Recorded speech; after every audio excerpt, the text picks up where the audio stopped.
Hello students. आज आज जो टॉपिक हम कवर करेंगे वो है osazone formation.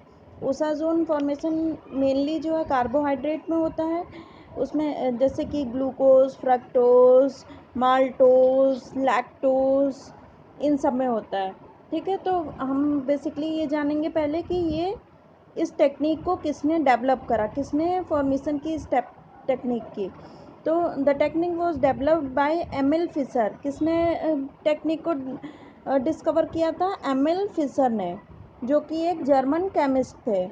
Next, osazone are formed when glucose react with compounds known as phenyl hydrazine at boiling point.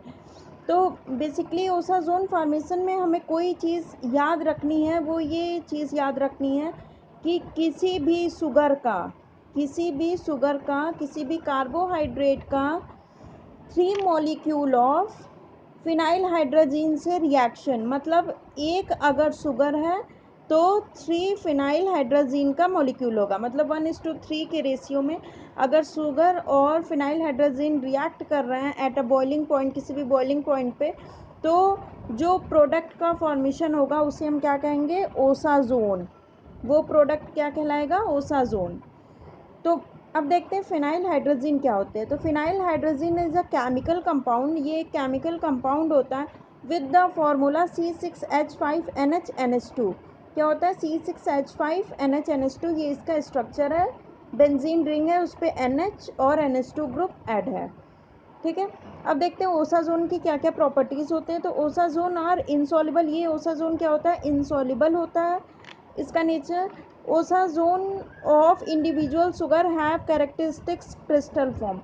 अब जैसा कि आपने पहले ही देखा, पहले ही मैंने बताया था कि ओसाजोन जो है वो जितने भी कार्बोहाइड्रेट शुगर्स होते हैं वो उनके और फिनाइल हाइड्रोजीन के मिक्सचर से बनता है। तो अब शुगर में तो शुगर्स में तो ग्लूकोज, फ्रक्टोज, माल्टोज, लैक्टोज, सारे शुगर्स ही हैं। तो इन सबको हम कैसे आइडेंटिफाई करेंगे कि कौन सा ग्लूकोज, कौन सा शुगर रिएक्ट करके और क्या, कौन सा ओसाजोन बनाया है? तो इसके लिए उसका अलग अलग स्ट्रक्चर है। जैसे कि अगर ग्लूकोसाजोन बनेगा, मतलब ग्लूकोज फिनाइल हाइड्रोजीन से रिएक्ट करके ग्लूकोसाजोन बना रही है, तो उसका स्ट्रक्चर किस तरह होगा? Broom shaped. ब्रूम क्या होता है? झाड़ू, जैसे कि झाड़ू, ये झाड़ू की शेप का। और माल्टोज रिएक्ट करके फिनाइल हाइड्रोजीन से रिएक्ट करके माल्टोसाजोन बना रहा है, तो उसका स्ट्रक्चर कैसा होगा? Star shaped. स्टार शेप्ड मतलब सितारे की तरह होगा, ये स्टार शेप्ड।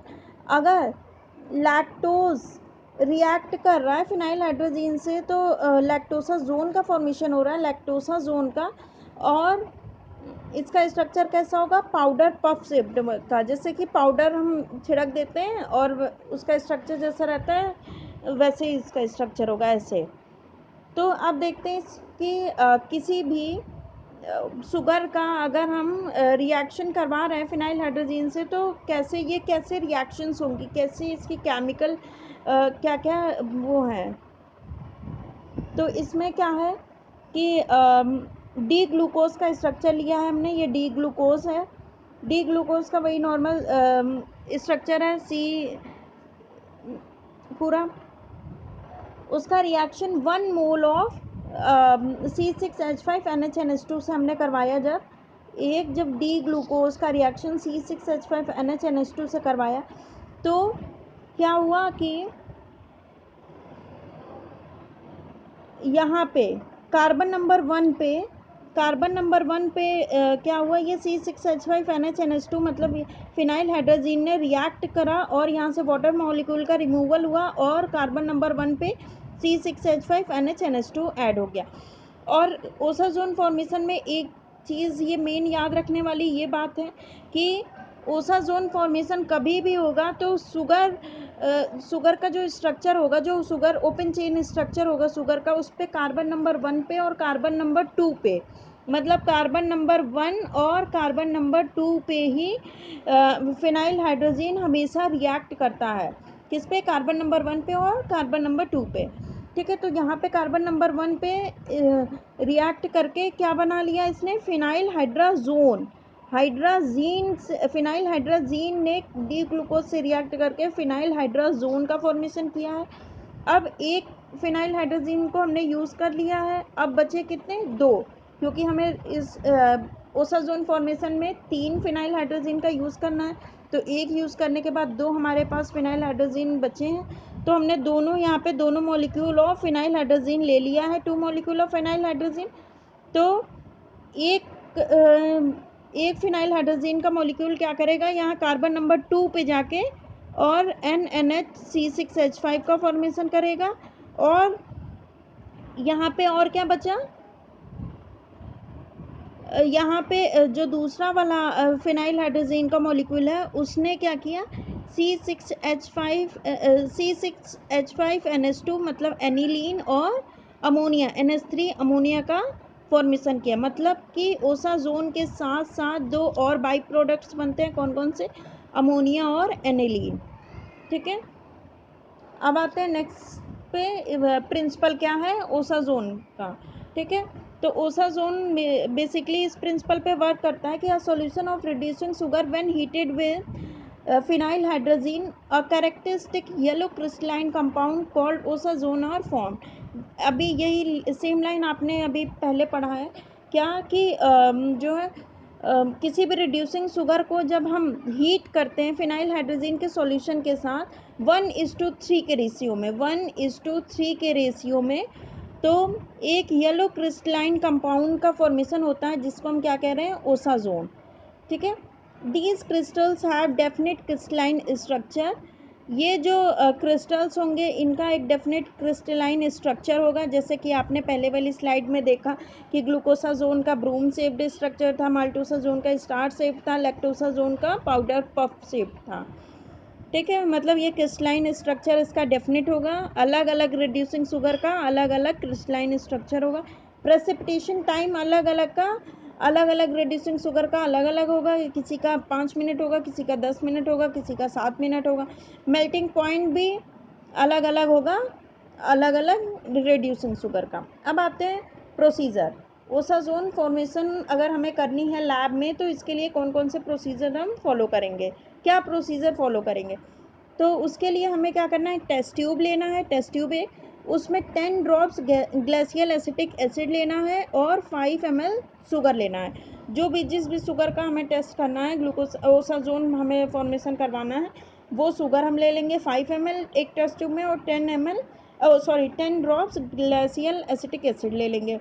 उसके बाद क्या करेंगे, then add knife point of phenyl hydrogen hydrochloride, मतलब एक नाइफ के पॉइंट के बराबर फिनाइल हाइड्रोक्लोराइड लेंगे, and double the amount of sodium acetate, और जितना हम फिनाइल हाइड्रोजन हाइड्रोक्लोराइड लेंगे उसका जस्ट डबल अमाउंट में हम सोडियम एसिटेट क्रिस्टल लेंगे। मतलब फिनाइल हाइड्रोजन हाइड्रोक्लोराइड और सोडियम एसिटेट क्रिस्टल को 1:2 के रेशियो में लेंगे। अगर 1 हम ले रहे हैं फिनाइल हाइड्रोजन हाइड्रोक्लोराइड तो उसका जस्ट डबल अमाउंट में हम लेंगे सोडियम एसिटेट क्रिस्टल को। देन क्या करेंगे, मिक्स कर देंगे and warm a little to see that the solids are dissolve, और उसको मिक्स करेंगे और वार्म करेंगे। तब तक वार्म करेंगे जब तक कि सॉलिड्स जो हैं वो डिजॉल्व ना हो जाए, जो सॉलिड मटेरियल है वो डिजॉल्व ना हो जाए। फिर क्या करेंगे, filter the solution in another test tube, किसी दूसरे टेस्ट ट्यूब में इसको हम फिल्टर कर लेंगे, and keep the filtrate at boiling water bath for 20 minutes. और जो फिल्ट्रेट बचेगा हमारे पास, फिल्ट्रेट, उसको क्या करेंगे, बॉइलिंग वाटर बाथ पे 20 मिनट्स के लिए बॉयल करने को रख देंगे। फिर क्या करेंगे, allow the tube to cool slowly, test tube को कुछ देर के लिए रख देंगे धीरे धीरे ठंडा होने के लिए। फिर हम क्रिस्टल्स को माइक्रोस्कोपी के थ्रू उसके स्ट्रक्चर को एग्जामिन करेंगे। नेक्स्ट लास्ट टॉपिक जो इसका है ये है कि एप्लीकेशन। अब ओसाजोन हमने फॉर्मेशन देख लिया कि क्या इसका प्रिंसिपल है, क्या होता है ओसाजोन फॉर्मेशन, क्या रिएक्शंस इन्वॉल्व होती हैं इसके अंदर। लेकिन अब जब हम ये ओसाजोन का फॉर्मेशन कर रहे हैं तो इसका कोई ना कोई एप्लीकेशन होगा इन बायोकेमिस्ट्री में या फिर अदर चीज़ों में। इसका क्या एप्लीकेशन है ओसाजोन फॉर्मेशन का, तो क्या है, for identification of sugar specially reducing sugar, जो रिड्यूसिंग शुगर हैं उनके आइडेंटिफिकेशन के लिए, मतलब रिड्यूसिंग शुगर तो जो है अगर देखा जाए तो ग्लूकोज और फ्रक्टोज दोनों का स्ट्रक्चर ऑलमोस्ट सेम होता है, बस एल्डिहाइड और कीटोन ग्रुप का डिफरेंस होता है। लेकिन अगर हमारे पास केवल मॉलिक्यूलर वेट हो, ओपन चेन स्ट्रक्चर ना हो, तो हम दोनों को कैसे आइडेंटिफाई करेंगे? दोनों को आइडेंटिफाई करने के लिए उसका हम क्या करेंगे, ओसाजोन टेस्ट करेंगे, जिसकी वजह से उसका क्या होगा, उसके क्रिस्टलाइन स्ट्रक्चर को देखते हुए हम क्या कर लेंगे, आइडेंटिफाई कर लेंगे कि ये कौन सा रिड्यूसिंग शुगर है। नेक्स्ट, इसका एप्लीकेशन क्या है, osazone are used as dyes osazone की तरह यूज होता है। So thank you class, this is all about osazone formation.